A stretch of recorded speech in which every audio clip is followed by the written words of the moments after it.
জানিতে চাইল। আল্লাহর নবী রাহমাতুল লিল আলামিন সুন্দর করে তাকে কিয়ামতের বর্ণনা শোনাইলেন। ইয়া শ্রবণ করে রবিয়ার পুত্র আদি বললেন, যেই মুক্তার মানুষটা হাতি সমূহ যা গলিয়া মাটির সাথে মিশিয়া যায়, তাহা কিভাবে সে পূর্ণ একত্রিত করবে, হাসরের ময়দানে একত্রিত করে আবার কিভাবে আল্লাহ দরবারে উপস্থিত করা হবে, এটা আমি কোনোভাবেই মানতে রাজি না, বিশ্বাস করি না। জোরে বলুন নাউজুবিল্লাহ। আল্লাহ নবী বলেন, মানুষের মৃতদেহের হাড্ডি যা গলিয়া মাটির সাথে মিশে যায়, তাহা পুনর্গঠন করা হবে এবং হাসরের মাঠে একত্রিত করে আর সে একত্রিত করে আল্লাহ দরবারে উপস্থিত করা হবে। সে বলে, এটা আমি বিশ্বাস করি না, মানি। তখন আল্লাহ তাআলা সূরাতুল কিয়ামাত 3 নম্বর আয়াত আল্লাহ বলেন, বিসমিল্লাহির রহমানির রহিম,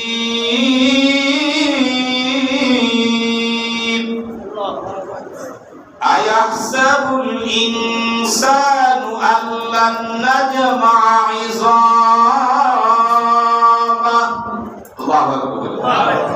আল্লাহ বলেন, মানব কি ধারণা করছে যে আমি ওয়াদের গলিত পুরাতন অস্তিত্ব আমি কখনো একত্রিত করতে পারি? এই মানুষ ধারণা করে। মানুষ কি এটা ধারণা করতেছে? আল্লাহ নিজেই বলতেছে, মানুষ কি ধারণা করতেছে যার কোনো অস্তিত্ব নাই, গলিয়া গেছে, মাটির সাথে মিশে গেছে, আমি একত্রিত করতে পারবো না, যদি মানুষ ধারণা করে? তখন আবার নিজেই আল্লাহ বলেন, পড়ায়, বালা হা কাদিরিনা আলা আন নুসাউইয়া বানানা। আল্লাহ তাআলা বলেন, বালা হা, আমি অবশ্যই একত্রিত করি। সুবহানাল্লাহ। আল্লাহ পাবেন কি পারবেন? আমার শক্তি আছে, আমি ওয়াহাদের আঙ্গুলি মাথার হাড়ি পর্যন্ত ঠিক মতন তৈরি করব। আল্লাহ বলেন, শুধু তাই নয়, অতি ক্ষুদ্র ক্ষুদ্র অস্তিত্ব সমূহ আমি তৈরি করব। জোরে বলুন সুবহানাল্লাহ। সুবহানাল্লাহ। মানুষ এমন জায়গায় মৃত্যুবরণ করছে, তার অস্তিত্ব বলতে নাই। এমন মানুষ আমরা ইদানিং একটু মৃত্যুর খবরটা কম শুনি না, বেশি শুনি। গতকালকে একজন আলিমের ফ্যামিলি, তার মা বাবা সব চলে গেছে, শুধু একটা হাফেজে কুরআন গাড়িটার মধ্যে বেঁচে গেছে। সুবহানাল্লাহ। সব মারা গেছে, একটা হাফেজে কুরআন। চিন্তা করে, ওই যে বাস দেখছে না, বেরিয়ে থেকে সোজা ছেড়ে দিচ্ছে, নদীতে চলে গেছে। কিছু মানুষ ভাবছে আর সব মৃত্যুবরণ করছে। তারা যেমন নাকি নদীতে পড়ে মারা গেছে, যার কোনো আমরা লাশ খুঁজে পাইনি, আলাদা আলাদা হয়ে গেছে, সেই মানুষটাকে কি আল্লাহ তুলতে পারবে? বলেন, সেই মানুষটাকে তুলতে পারবে? আমাদের বিশ্বাস হয় ইনশাআল্লাহ। আল্লাহ বলেন, বালা হাম, যে মানুষটা নাকি পানিতে মৃত্যুবরণ করার পর তার অস্তিত্ব নাই, তার হাড্ডি গুলো আলাদা হয়ে গেছে, বস্তুগুলো আলাদা হয়ে গেছে, কিন্তু আমি আল্লাহ তাআলা সেই মানুষটাকে কাল কিয়ামতের ময়দানে একত্রিত করব। এরপর আল্লাহ বলেন, বাল ইউরিদুল ইনসানু লিয়াফজুরা আমামা। তবু মানুষ তার ভবিষ্যতে পাপাচার করে দিচ্ছে। আপনাদের সব কিছু জানে যে আল্লাহ একত্রিত করবে, তারপরও মানুষ ভবিষ্যতে কি করে? পাপ কাজ করে, খারাপ কাজে লিপ্ত হয়ে যায়। জানার পরও যে আমি কিয়ামতের ময়দানে হিসাব দিতে হবে, এই কথা জানার পরও মানুষ কি করে? পাপ কাজে লিপ্ত হয়। আল্লাহ নিজেই বলছেন, পাপ কাজে লিপ্ত হয়। ভয় কি হয় না? বল, আমরা আসলে ময়দানে হিসাব নিকাশের কথা জানি, তারপরও আমরা কি করি? পাপ কাজে লিপ্ত হইতেছি। ইয়াসআলু আইয়ানা ইয়াউমুল কিয়ামাহ,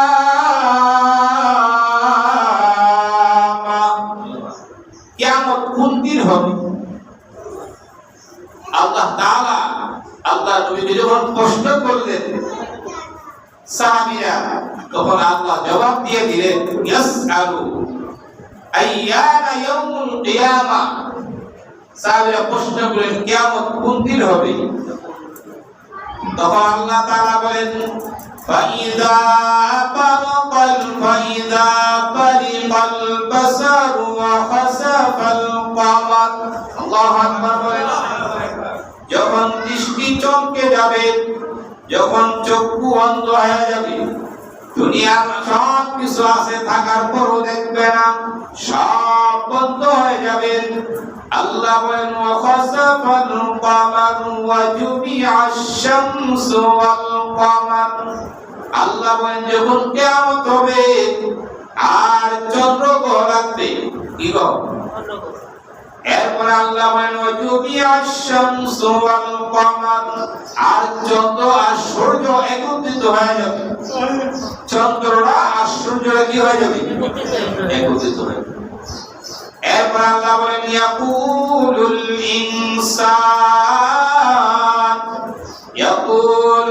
ইনসানু ইয়াউমাইযিন আইনাল মাফার। আল্লাহু আকবার। আল্লাহ বলেন ইয়াকুলুল ইনসানু, সেই মানুষ বলবে ইয়াউমাইযিন আইনাল মাফার, পালানোর জায়গা কোথায়?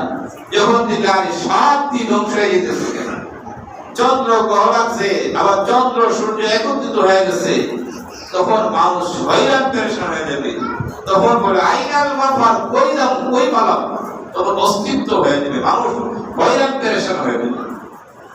আল্লাহ বলেন কাল্লা লা ওয়াজার, না কোথাও আশ্রয় নেই। আজকে কোথাও কি নাই? আশ্রয় নাই। পালানোর জায়গা আজকে কোথাও নেই, কোথাও কোনো পালাতে পারবে না। এরপর আল্লাহ নিজেই বলেন ইলা রাব্বিকা ইয়াউমাইযিল মুস্তাকার। আল্লাহ বলেন আপনার পালনকর্তার কাছেই সেদিন ঠাঁই হবে। কার কাছে? আল্লাহর কাছে। সেদিন কার কাছে যাবে? আল্লাহর কাছে। আর কোথাও পালানোর জায়গা আছে? না। তাও দেখবে যে চন্দ্র গ্রহ লাগছে, চন্দ্র সূর্য একত্রিত হয়ে গেছে, মানুষের মধ্যে একটা পেরেশান শুরু হয়ে যাবে।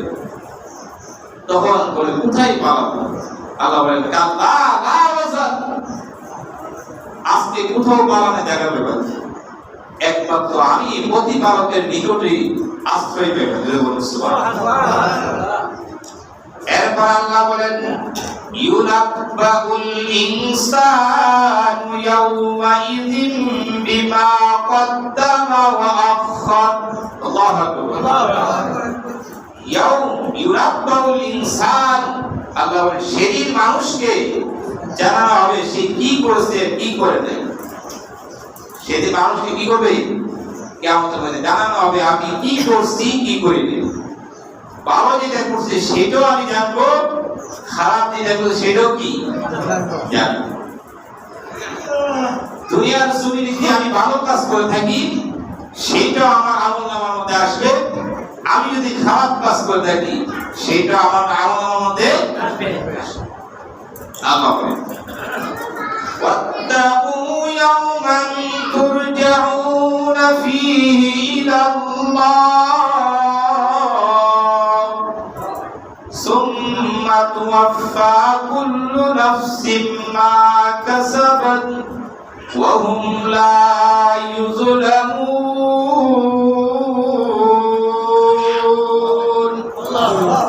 আল্লাহ বলেন ওয়াত্তাকু ইয়াওমান তুরজাউনা ফীহি ইলাল্লাহ, এবং তোমরা সেই দিনকে ভয় করো। কোন দিন?